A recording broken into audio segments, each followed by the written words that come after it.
اچھے رونے والے ہوں گے جہاں فضائل سن کر چہرہ شاداب ہو جاتا ہے، یہ علامت ہے حب اہل بیت کی۔ وہاں مصائب سن کے آنکھوں میں آنسو آ جانا، یہ نشانی ہے محبت اہل بیت کی۔ چلیے کچھ دیر کے لیے کربلا چلتے ہیں، اپنے ذہنوں کو کربلا لے چلیے۔ امام حسین صبح سے عصر تک لاشیں اٹھا رہے ہیں، کوئی لاشا بھی کسی اور کو اٹھانے نہیں دیا۔ اگر آگے بڑھ کے کوئی لاشا لینا بھی چاہتا تھا تو فرماتے تھے یہ میری محبت میں مارا گیا ہے، اس کا لاشا میں اٹھاؤں گا۔ مگر عزاداروں 4 لاشوں پہ حسین بہت روئے۔ پہلا لاشا جس پہ امام حسین کی آنکھوں سے آنسو رکتے نہیں تھے، وہ لاشا حضرت قاسم کا لاشا، یتیم امام حسن کا لاشا، حضرت ام فروا کے بچے کا لاشا۔ لاشے پر پہنچے ہیں تو یہ کہتے ہوئے پہنچے، قاسم تیرے چچا پہ بڑا گرا ہے، تو مدد کے لیے پکارے اور تیرا چچا تیری مدد نہ کر پائے۔ کیسے اپنے بھتیجے کا لاشا اٹھایا ہے اس کا بیان بہت مشکل ہے، مگر لاشا لے کر آ رہے ہیں۔ خیمے کے درمیان بیویوں کا ایک مجمع ہے، ساری بیویاں خیموں سے نکل کر ایک جگہ جمع ہیں اور امام حسین کا استقبال کر رہی ہیں۔ ہوتا یہی تھا جب بھی امام حسین کوئی لاشا لاتے تھے، خاص طور پر اس شہید کی وارث بیوی، زوجہ، ماں، بہن، وہ آگے بڑھ کر استقبال کرتی تھی، حسین کو سلام کرتی تھی اور ایک جملہ کہتی تھی، مولا کیا آپ ہمارے اس شہید سے راضی ہو گئے؟ یہ معیار تھا۔ جب حضرت قاسم کا لاشا لا رہے تھے نا بتاؤ، تو امام نے غور سے دیکھا تو بچے کی ماں نظر نہیں آئی، حضرت قاسم کی والدہ گرامی نظر نہیں آئی، تو تعجب سے جناب زینب سے کہا، بہن بھابھی ام فروا کہاں ہے؟ تو ایک اور بیوی کی آواز آئی، جب قاسم کی شہادت کی خبر آئی تھی تو ام فروا پشت خیمہ پہ چلی گئی تھی۔ اب جناب زینب نے وہاں جا کے دیکھا تو کیا دیکھا؟ پیشانی سجدے میں ہے اور ایک تسبیح پڑھ رہی ہیں بیوی ام فروا، شکرن شکرا حقن حقا، یا اللہ تیرا شکر ہے تو نے میری قربانی قبول کر لی۔ جیسے ہی سجدہ مکمل ہوا جناب زینب کی آواز آئی، بھابھی آپ کو حسین بلا رہے ہیں۔ آئیں وہاں جہاں قاسم کا لاشا رکھا تھا، اپنے پامال بیٹے کا لاشا دیکھا، لاشے کو غور سے دیکھتی رہیں، روتی رہیں۔ امام حسین کو دیکھ کر فرمایا، اے آقا حسین، اے مولا حسین، میرے قاسم کا خون بھرا کرتا مجھے دے دیجیے۔ اجرکم اللہ، اجرکم اللہ۔ امام نے نہیں پوچھا بھابھی اس کرتے کا کیا کریں گی جو گھوڑوں کی ٹاپوں سے چاک چاک ہو گیا، جو تار تار ہو گیا، اس کرتے کا کیا کریں گی؟ مگر ماں کی آرزو تھی۔ کچھ ہی دیر میں امام حسین نے خون بھرا کرتا جناب ام فروا کو لا کے دے دیا۔ بیوی نے اسے اپنے خیمے میں لے جا کے رکھ دیا۔ عصر عاشور خیمے لوٹے، 11 محرم کو لٹا ہوا قافلہ کوفے گیا، کوفے سے شام گیا، شام میں اسیر رہا، اسیرے سے رہائی ملی تو تبرکات واپس آئے، اور جب تبرکات واپس آئے تو ہر ایک بیوی نے اپنی اپنی گٹھڑی اٹھائی ہوئی تھی۔ جناب ام فروا نے بھی اپنی گٹھڑی سینے سے لگائی ہوئی تھی۔ قافلہ شام سے کربلا گیا، کربلا سے مدینہ پہنچا۔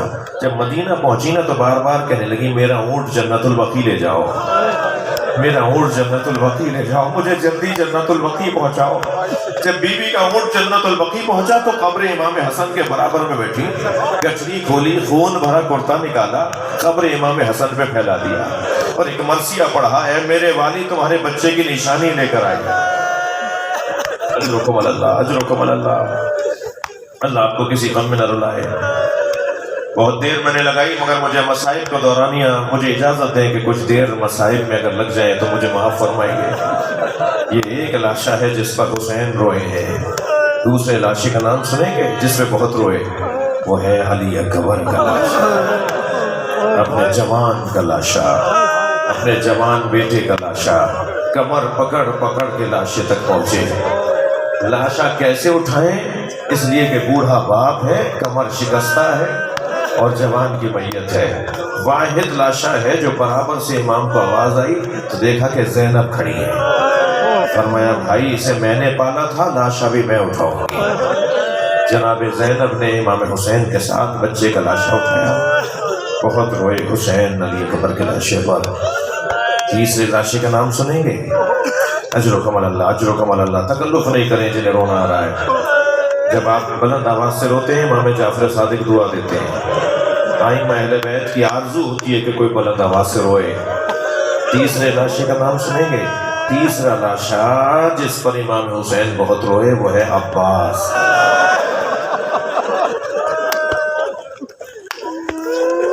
میرے مولا کیسے پہنچے ہیں حضرت عباس کے لاشے پر، اس کا بیان بہت مشکل ہے.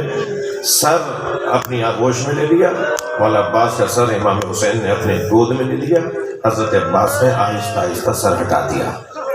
امام نے پھر آغوش میں لیا، پھر انہوں نے سر ہٹا دیا. تو پیشانی کا بوسہ دیتے ہوئے فرمایا عباس کو اپنا سر ہمارے زانوں سے کیوں ہٹاتے ہو؟ تو ایک عجیب جملہ فرمایا، مولا یہ شہزادوں کی جگہ ہے، مولا یہ سکینہ کی جگہ ہے. کہاں غلام کا سر، کہاں حسین کا زانو. اجرکم اللہ، اجرکم اللہ. تھکے نہیں، تھکے نہیں. میرے مولا نے حضرت عباس سے وصیتیں لی. لاشا تو خیمے نہیں لے کر آئے اس لیے کہ حضرت عباس کی وصیت تھی میرا لاشا خیمے نہ لے جائیے گا. یہ تیسرا لاشا ہے جس پہ حسین بہت روئے. چوتھے لاشے کا بیان سن لیجئے. وہ چھوٹا تھا مگر حسین سے اٹھتا نہیں تھا. وہ علی اصغر کا لاشا، وہ پیاسے بچے کا لاشا، وہ بھوکے بچے کا لاشا جس کی ماں اسے دودھ نہ پلا سکی. ننھا سا لاشا. ابا کا دامن لاشے پہ ڈالا ہوا تھا. کبھی آگے جاتے تھے انا للہ، کبھی الٹے پیر واپس آتے تھے رضن بقضائہ و تسلیم. اجرکم اللہ، اجرکم اللہ. 2 سال پہلے 6 محرم کو ایک جوان نے آ کے مجھے کہا مولانا میں مچھلی خرید کر لے کے آیا ہوں تاکہ مچھلی میں اپنے گھر میں کھا سکوں. میری دادی نے روک دیا. کہا بیٹا محرم میں ہمارے یہاں مچھلی نہیں کھاتے. تو میں نے دادی سے کہا دادی حلال تو حلال ہے، حرام حرام ہے. مچھلی حلال ہے تو کیوں نہیں کھا سکتے؟ تو انہوں نے کہا بیٹا محرم ہے، جاؤ جا کے مولانا سے پوچھ لو، اگر وہ اجازت دیں تو کھا لینا. مولانا آپ بتائیں میں مچھلی کھا لوں 6 محرم کو؟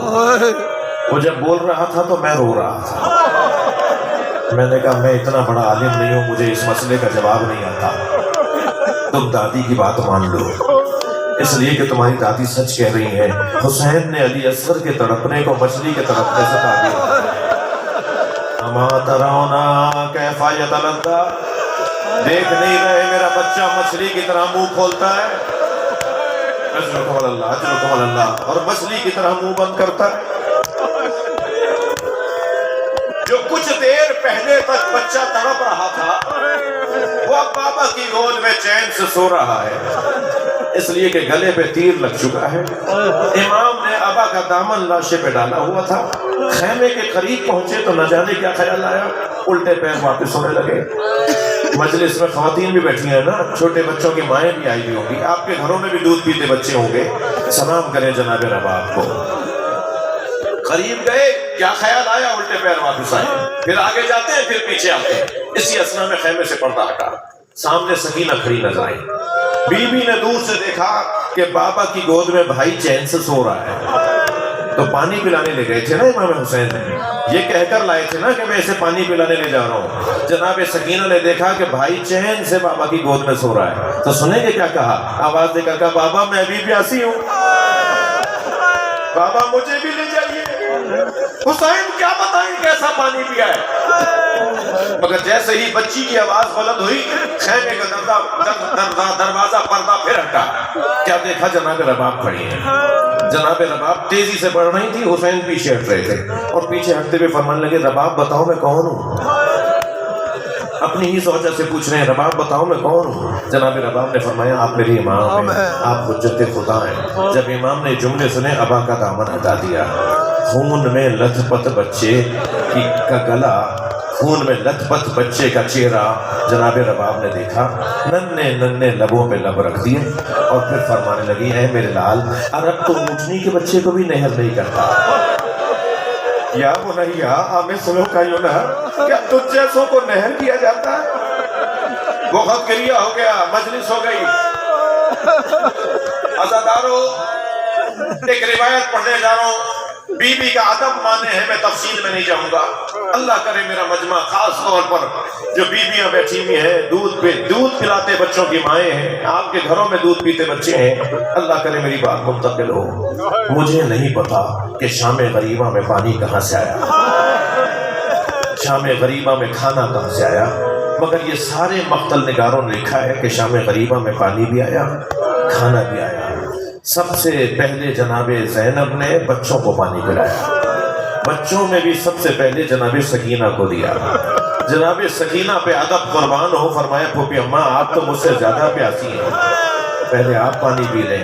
فرمایا سکینہ پہلے بچے پیتے ہیں پھر بڑے پیتے ہیں۔ تو یہ سنا تو کوزہ اٹھا کر اندھیرے بیابان میں جانے لگی۔ جناب زینب کی آواز آئی، سکینہ کہاں جا رہی ہو؟ کہا پھوپھی اماں ابھی تو آپ نے کہا کہ پہلے بچے پانی پی، میرے بابا میرے بھائی کو پانی پلانے لے کے گئے، میرا بھائی واپس نہیں آیا۔ کیسے بیویوں کو اور بچوں کو جناب زینب نے پانی پلایا؟ تھکے نہیں، آوازوں کو آزاد کریں۔ جب آپ بلند آواز سے روتے ہیں، امام رضا دعا دیتے ہیں، اللہ آپ کو اجر عطا فرمائے۔ کیسے جناب زینب نے بچوں کو پانی پلایا، پھر بیویوں کو پانی پلایا، اس کا بیان بہت مشکل ہے، مگر سب سے آخر میں جناب رباب نے پانی پیا۔ نوبت یہاں تک آئی کہ جناب زینب امام سجاد کے برابر میں آ کے بیٹھی، کہا زین العابدین بھابی رباب پانی نہیں پی رہی۔ امام سجاد آئے، اماں پانی پی لے، اماں کھانا کھا لے۔ جناب رباب نے امام سجاد، امام ہے نا، حجت خدا ہے، امام کا حکم پا کر پانی پیا اور ایک ایک گھونٹ پہ روتی رہی، ایک ایک نوالے پہ روتی رہی، پانی بھی پیا، کھانا بھی کھایا۔ اب جو جملہ کہنے جا رہا ہوں وہ اشارے میں بات کروں گا، اللہ کرے میری بات منتقل ہو جائے۔ بی بی رباب نے شام غریبہ میں پانی پیا، کھانا کھایا، آدھی رات گزری تو کبھی دائیں جاتی تھی، کبھی بائیں جاتی تھی، کبھی اندھیرے بیابان میں جاتی تھی۔ جناب زینب قریب آ کے کھڑی ہو گئی، بھابی آپ ایسا کیوں کر رہی ہیں؟ تو روتے ہوئے فرمانے لگی، مجھے علی اصغر یاد آ رہا ہے، میرا بچہ بھوکا مار دیا۔